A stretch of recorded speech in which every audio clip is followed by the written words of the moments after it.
જો પ્રકરણ 14 page number 275 કાઢો દરેક જણ બુકમાં અલગ અલગ આકાર દોરેલા છે એ આપણને ખબર જ છે બરાબર. કંપાસમાં આપણા હોય જ છે. પહેલું છે માપપટ્ટી, પછી પરિકર, દ્વિભાજક, કાટખૂણિયા અને કોણ માપો બરાબર. હવે પહેલો ટોપિક છે વર્તુળ, એના પછીના પેજ ઉપર. તો વર્તુળ કઈ રીતે દોરવાનું? કોઈ પણ માપનું વર્તુળ કીધું હોય એ દોરવાનું. તો પરિકર અને ફૂટપટ્ટીનો યુઝ કરવાનો. 5 સેન્ટીમીટરના માપનું વર્તુળ દોરવાનું છે. તો પહેલા તો પરિકર લેવાનું અને ફૂટપટ્ટી. ફૂટપટ્ટીમાં સેન્ટીમીટર ક્યાં હોય ખબર છે ને? હા સર. નાની સ્કેલ ફૂટપટ્ટી હશે તો 15 સેન્ટીમીટર હશે 0 થી. અને હંમેશા ફૂટપટ્ટીમાં 0 લખેલો હોય ત્યાંથી માપ ગણવાનું બરાબર. 0 લખેલો હોય ત્યાંથી માપ ગણવાનું. આ રીતે આપ્યું હોય તો અમુક ફૂટપટ્ટીમાં સ્ટાર્ટિંગમાં જગ્યા છોડેલી હોય, પણ આપણે જ્યાંથી નંબર લખ્યો હોય ત્યાંથી કાઉન્ટ કરવાનું. 0 હોય 0 થી 1 2 3 4 5 6. તો આ થયું 6 સેન્ટીમીટર. કઈ રીતે? તો 0 થી આટલું, પછી આ બીજું, ત્રીજું, ચોથું, પાંચમું અને છઠ્ઠું, આ રીતે બરાબર. એટલે 0 થી લઈને 6 સુધીનું માપ એટલે 6 સેન્ટીમીટર. અને એની અંદર 10% હોય નાના નાના.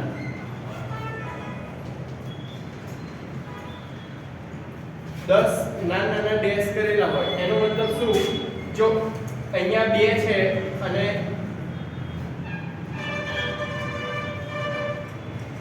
2.5 કીધું હોય તમને તો 2 સેન્ટીમીટર અને 5 મિલીમીટર બરાબર. 2 સેન્ટીમીટર અને 5 મિલીમીટર. તો 2.5 એટલે 2 પછી બીજા 5 ડેશ લેવાના ફૂટપટ્ટીની અંદર. નાના નાના હશે 1 2 3 4 અને 5. તો આ જે માપ છે એ થશે 2.5 બરાબર.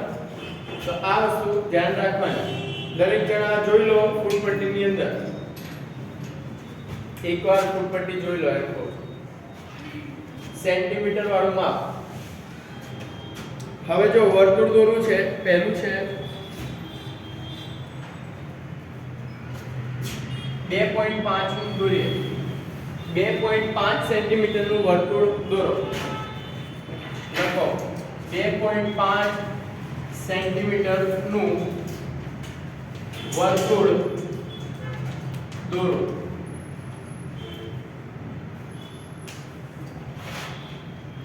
તો પરિકરમાં અણીવાળો ભાગ છે એને 0 પર મૂકવાનો અને પેન્સિલની અણી છે એ 2.5 સેન્ટીમીટર સુધી લેવાની બરાબર. કરો જાતે ટ્રાય. પરિકર વાગીને ધ્યાન રાખજો બરાબર. અણીવાળો ભાગ છે એ 0 પર મૂકવાનો અને પેન્સિલ વાળો ભાગ છે એ 2.5 ઉપર મૂકવાનો. અને પરિકર ટાઈટ રાખવાનું પહેલેથી. હલવું ના જોઈએ નહીંતર પછી માપ ફરી જાય.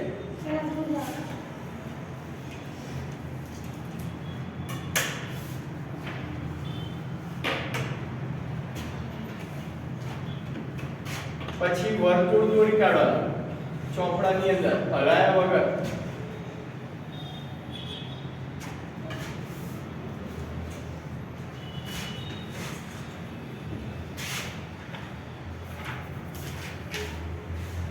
ઓ કેન્દ્ર લેવાનું, એક ટપકું કરવાનું પેન્સિલથી, એને ઓ કેન્દ્ર લેવાનું. ટપકું એટલા માટે કરવાનું જો પરિકર હલી જાય ભૂલથી તો ફરી પાછું એ ટપકા ઉપરથી તે રાઉન્ડ દોરવાનું બરાબર. દરેક જણાએ જાતે કરવાનું. મારું વર્તુળ સરખું નહીં આવે બરાબર. પરિકર થોડું હલે છે પણ ટ્રાય કરીશ. નાનું મોટું થશે છેલ્લે.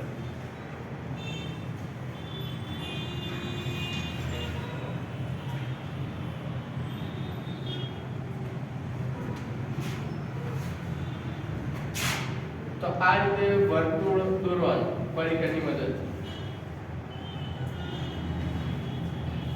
અને આ કમ્પલસરી આવડવું જોઈએ દરેક જણાને. ચેપ્ટર એક 10મા ધોરણ સુધી કામ લાગશે. રચના 10મા ધોરણ સુધી રચના આવશે.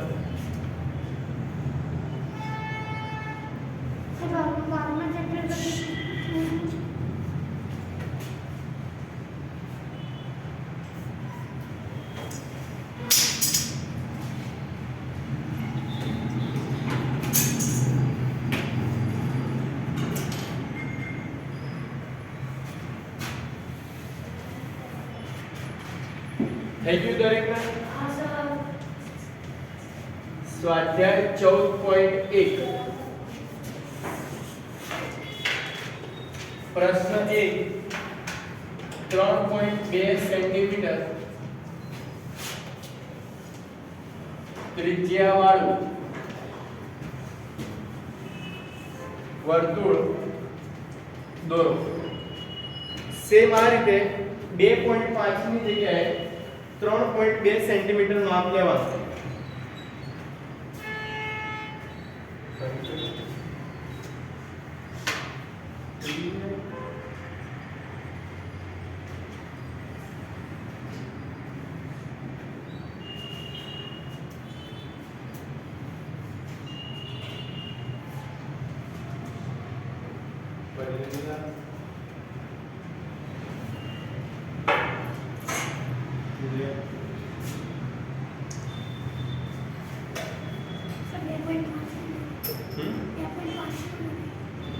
સાચું છે?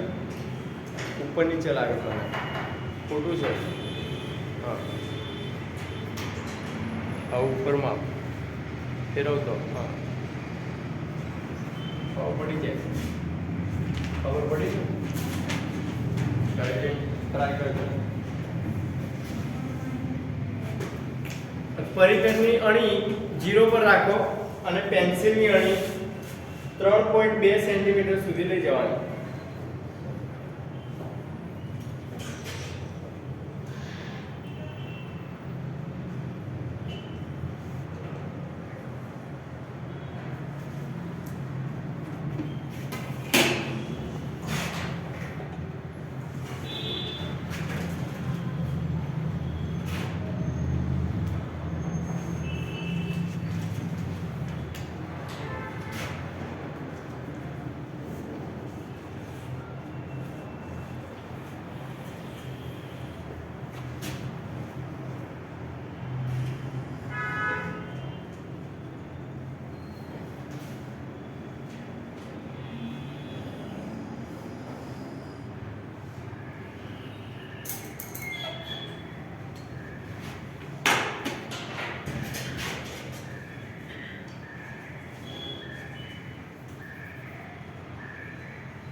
O કેન્દ્ર અને 3.2 સેન્ટીમીટર ત્રિજ્યા. જો આની અંદર રચનાના મુદ્દા લખવાના થાય, બરાબર? આ જે વર્તુળ દોર્યું આપણે કઈ રીતે દોર્યું એ લખવાનું થાય. આ હોય કે બીજું ગમે તે આ પ્રકરણ માટે આપણી ભાષામાં લખવાનું આપણે, બરાબર? આપણને જે યોગ્ય લાગે એ રીતે લખવાનું. જે આપણે લખવાનું શું તો આપણે કઈ પ્રોસેસ કરીએ આ બનાવવા માટે, બરાબર? સૌ પહેલા શું કર્યું તો નોટબુકની અંદર O કેન્દ્ર લીધું, બરાબર? સૌ પહેલા O કેન્દ્ર લીધું નોટબુકની અંદર. પછી શું કર્યું? પરિઘની અંદર અણીવાળો ભાગ ફૂટપટ્ટી ઉપર 0 પર મૂક્યો અને પેન્સિલ વાળો ભાગ 3.2 સેન્ટીમીટર માપ હતું એના પર મૂક્યું, બરાબર? એટલે એટલું માપ લીધું. પછી પરિઘની અણી નોટબુકમાં O કેન્દ્ર ઉપર મૂકીને એક વર્તુળ દોર્યું, બરાબર? તો એ વર્તુળ કેટલાનું થયું? 3.2 સેન્ટીમીટરનું થશે, બરાબર? તો આ રીતે દરેક જણાએ પોતપોતાની રીતે લખવાનું જાતે. ખબર પડી? તો લખી કાઢો. આની જેની પાસે નથી એ જગ્યા છોડી દો અને અત્યારે મુદ્દા લખી કાઢો. એટલે ઘરે જઈને ખાલી વર્તુળ દોરવાનું રહે. મુદ્દા લખી કાઢો. સમજણ પડી મુદ્દાઓ? શું આપણે કર્યું અહીંયા એ વસ્તુ લખવાની છે અહીંયા. સૌ પહેલા શું કર્યું તો નોટબુક ની અંદર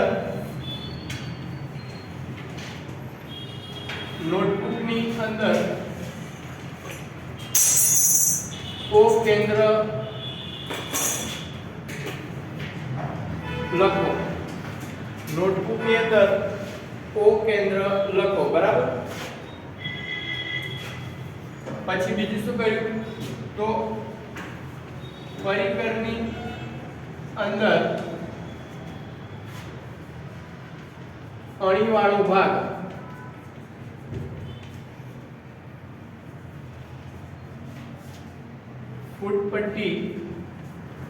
ફૂટપટ્ટીમાં 0 પર મૂકો અને પેન્સિલ વાળો ભાગ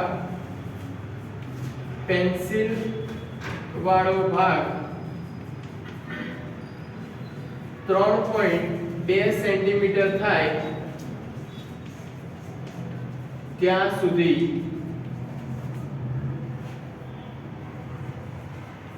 ખુલ્લું કરો. બરાબર. અણીવાળો ભાગ 0 પર મૂકો અને પેન્સિલ વાળો ભાગ 3.2 સેન્ટીમીટર થાય ત્યાં સુધી ખુલ્લું કરો. હવે પરિકરમાં અણીવાળો ભાગ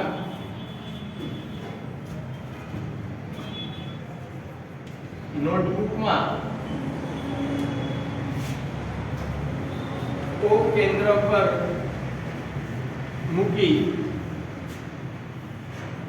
એક વર્તુળ રચો.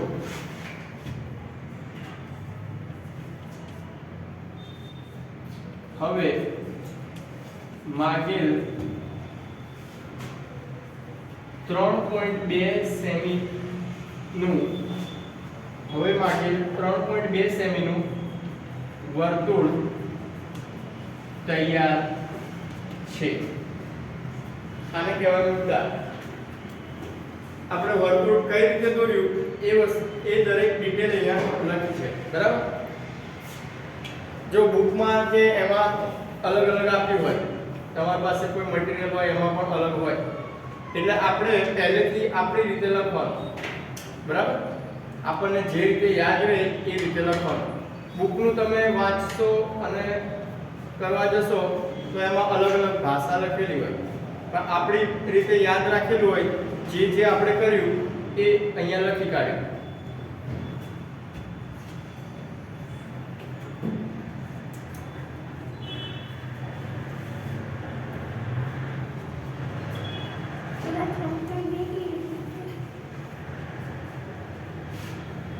જો એકની આગળ 0 આપણે અહીંયા 0 3.2 0 પર રાખવાનું હોય અને આ 3 અને 2 લીટા હોય બીજા નંબરની લીટી અહીંયા છે. બરાબર. 0 અને અહીંયા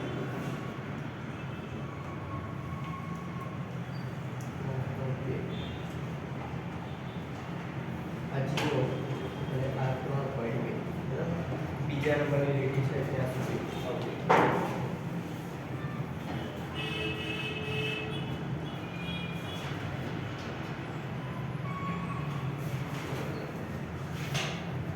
લખાઈ ગયું?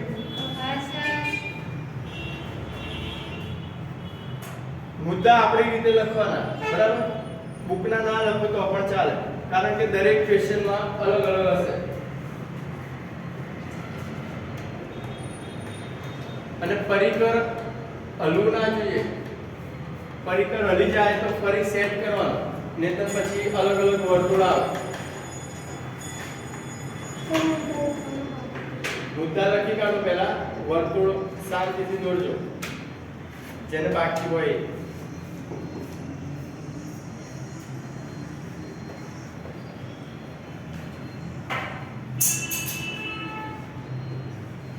પેજ નંબર 276 ઉપર આપેલી છે જો વર્તુળની અને પરિકરની આકૃતિ.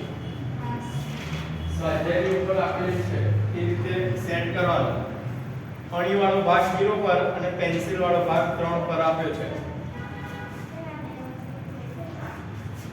હા, પ્રશ્ન 2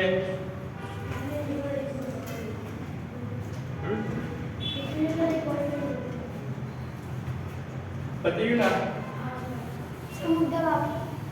ઝડપ રાખ. પછી પ્રશ્ન 2 માં જો એક જ કેન્દ્ર લેવાનું છે અને 4 સેન્ટીમીટર અને 2.5 સેન્ટીમીટર ત્રિજ્યાના વર્તુળ દોરવાના છે. એક જ કેન્દ્ર ઓ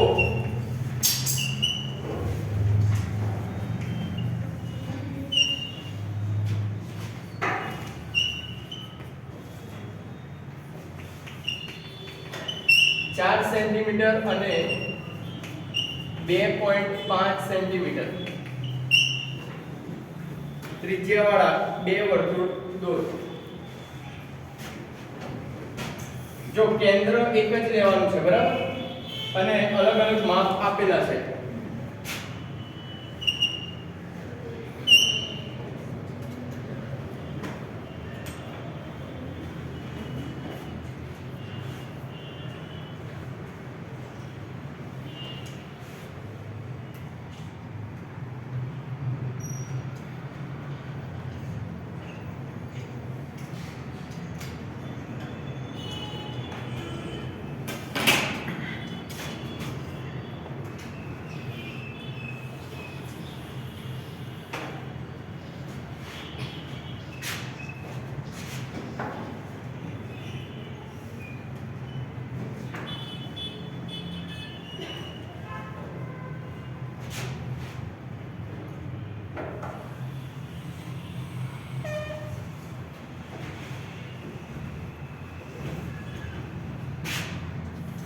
આ 4 સેન્ટીમીટર. આ શું કહેવાય એ તો ખબર છે ને? ત્રિજ્યા. અને બીજું 2.5 સેન્ટીમીટર કીધું છે. ના, એક જ કેન્દ્ર કીધું છે. કેન્દ્ર કયું આવે? O. એટલે પરિઘની અણી ત્યાં જ રાખવાની અને માપ બદલવાનું ખાલી.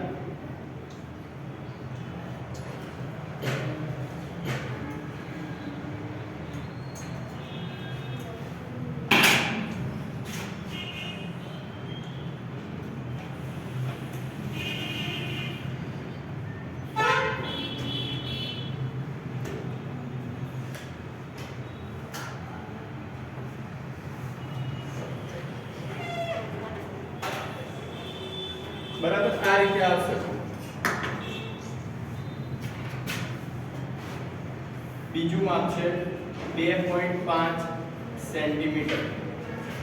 નાનું વર્તુળ 2.5 સેન્ટીમીટર, મોટું વર્તુળ 4 સેન્ટીમીટર.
કેન્દ્ર લખો.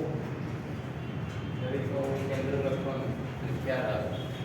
વર્તુળનું કેન્દ્ર હંમેશા O લખવાનું છે. તો આના મુદ્દા જાતે લખજો, બરાબર. આ રીતે જ લખવાના, સેમ જ રહેશે, પણ આમાં શું એકની જગ્યાએ બે વર્તુળ દોર્યા છે. નીચે એટલું લખવાનું. ફરી વખત પેન્સિલની અણી અને પરિકરની અણી બંને વચ્ચે 4 સેન્ટીમીટર, પહેલા અઢી હોય તો પછી આવશે 4 સેન્ટીમીટર. માપ લઈને એક ઓ કેન્દ્ર રાખીને બીજો એક વર્તુળ દોરો જે 4 સેન્ટીમીટર કે અઢી સેન્ટીમીટર. બરાબર. મુદ્દા જાતે ટ્રાય કરજો એકવાર. આ જ રીતે લખવાના, તમારી ભાષામાં લખવાના. બરાબર. બિંદાસ તમે જે રીતે કર્યું વર્તુળ બંને, બસ એ વસ્તુ લખી દેવાની. અહીંયા જગ્યા છોડી દેજો, આના કરતા થોડીક વધારે.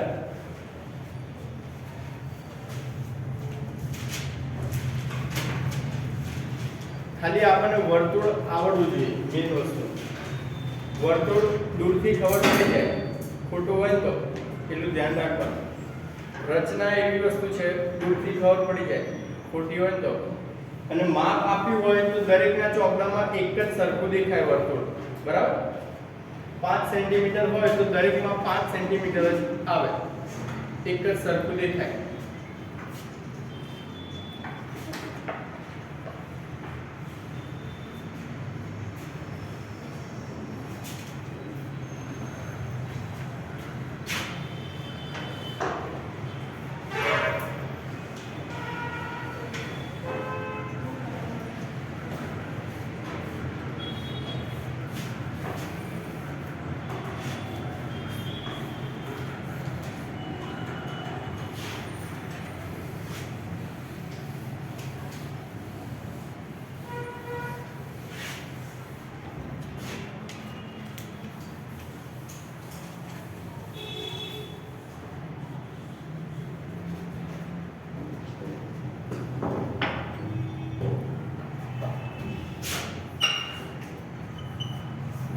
પ્રશ્ન નંબર 3 જો ધ્યાનથી સમજો. એક વર્તુળ દોરો અને તેના કોઈ પણ બે વ્યાસ. પહેલા એક વર્તુળ દોરવાનું છે. બરાબર. એક વર્તુળ દોરો અને તેના કોઈ પણ બે વ્યાસ લેવાના છે. વ્યાસ એટલે શું? ત્રિજ્યાનું ડબલ એટલે વ્યાસ, અને કેન્દ્રમાંથી પસાર થાય હંમેશા. હા, વર્તુળનું ત્રણ લઈ લેજો. અઢી કે 3 સેન્ટીમીટર 3 લઈ લેજો દરેક જણા કમ્પલસરી, એટલે સરખું જ આવે. બરાબર. અને પછી શું કીધું છે? તેના કોઈ પણ બે વ્યાસ દોરો. જો પહેલા સેમ્પલ સમજાવું. આ રીતે દોરવાનું છે. અહીંયા ધ્યાન આપો. પહેલા એક વર્તુળ દોરો, પછી શું કીધું છે? તેના કોઈ પણ બે વ્યાસ દોરો. કોઈ પણ બે વ્યાસ હંમેશા કેન્દ્રમાંથી પસાર થાય. બરાબર. એટલે ગમે તે બે દોરી શકાય. આ મેં વ્યાસ દોર્યા. બરાબર. કોઈ પણ બે વ્યાસ દોરો. આ બંને વ્યાસના અંત્ય બિંદુઓ એટલે આ છેડા પર હોય એ અંત્ય બિંદુઓને જોડવાના છે. તો અહીંયા આ રીતે જોડી દેવાના. તો તમને કઈ આકૃતિ મળશે? જો બંને વ્યાસ પરસ્પર લંબ હોય. એક આકૃતિ આ છે અને બીજો પ્રશ્ન છે એક વર્તુળ દોરવાનું છે અને એવું કીધું છે જો બંને વ્યાસ પરસ્પર લંબ એટલે શું થાય? તો આ રીતનું હોય રેખાખંડ, એને લંબ કહેવાય. બરાબર. ઊંધો ટી નહીં પણ આ રીતે હોય, ચોકડી બનતી હોય પ્લસની નિશાની, એને કહેવાય લંબ. તો બીજા બે વ્યાસ કીધા છે એ લંબ હોવા જોઈએ આ રીતે, અને એના અંત્ય બિંદુઓ જોડવાના કીધા છે. તો અંત્ય બિંદુઓ જોડશો તો આ રીતે બનશે આકૃતિ. તો કઈ આકૃતિ મળશે? તમારા જવાબની ચકાસણી કેવી રીતે કરશો? પહેલા તો 3 સેન્ટીમીટરના બે વર્તુળ દોરો. દરેક જણા 3 સેન્ટીમીટરના બે વર્તુળ દોરો.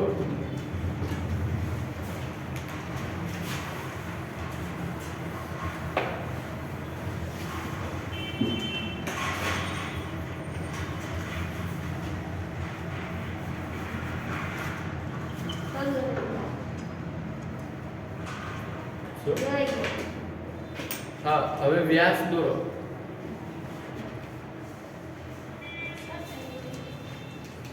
દોરેલું છે જો આ રીતે દોરવાનું છે એકની અંદર વ્યાસ અલગ અલગ દોરવાના એકની અંદર એક્ઝેક્ટ લંબ દોરવાના એટલે આમાં લંબચોરસ બનશે આમાં ચોરસ બનશે એક્ઝેક્ટ લંબ હોવા જોઈએ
સરખમ આપણે વર્તુળ દોરવાના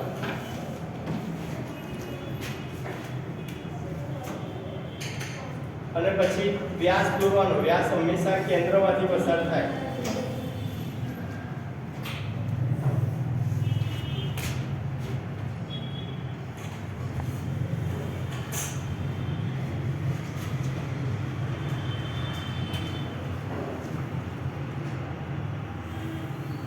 અને બીજી બાજુ લંબ દોરવાનો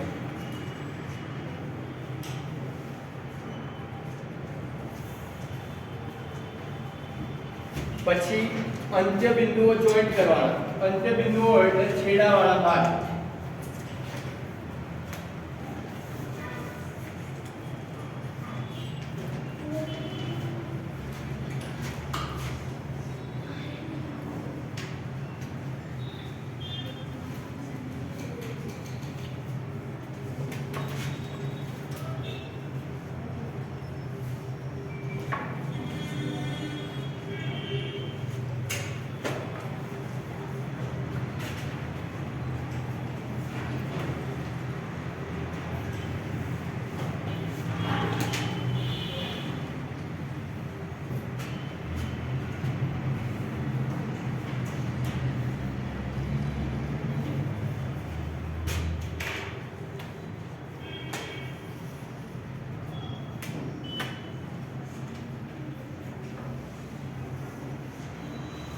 જેને ખબર ના પડે પૂછી લેજો બરાબર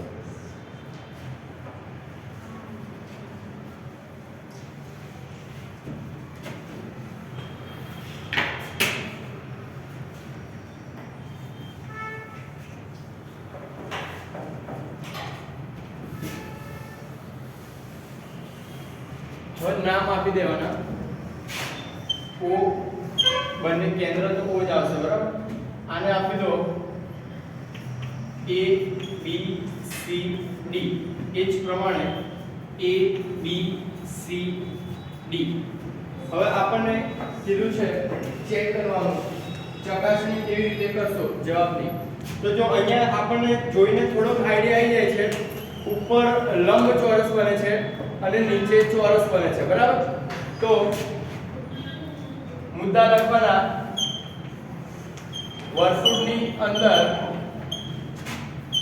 બે વ્યાસ દોરો પછી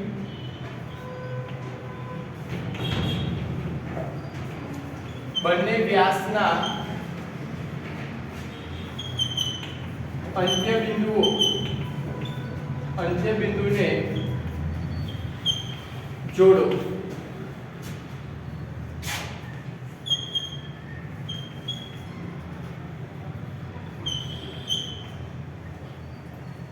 બંને વ્યાસને AC અને BD નામ આપો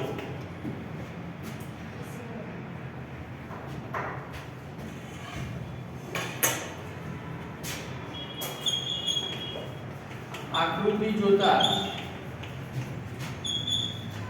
જણાય છે કે જો અહીંયા શું દેખાય છે આ અને આ બંને કેવા છે સરખા છે BC અને AB રેખાખંડ જણાય છે કે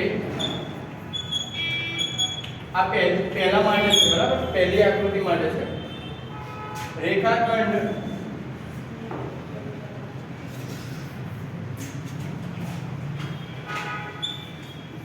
DC બરાબર AB અને રેખાખંડ DC બરાબર રેખાખંડ AB સામે કેવું છે સરખું છે એ જ રીતે DA બરાબર BC DA બરાબર રેખાખંડ BC અને ખૂણા A બરાબર ખૂણો B ખૂણો C ખૂણો D બરાબર 90 ડિગ્રી થશે જો ચારે ખૂણા છે એ 90 ડિગ્રીના થશે બરાબર માટે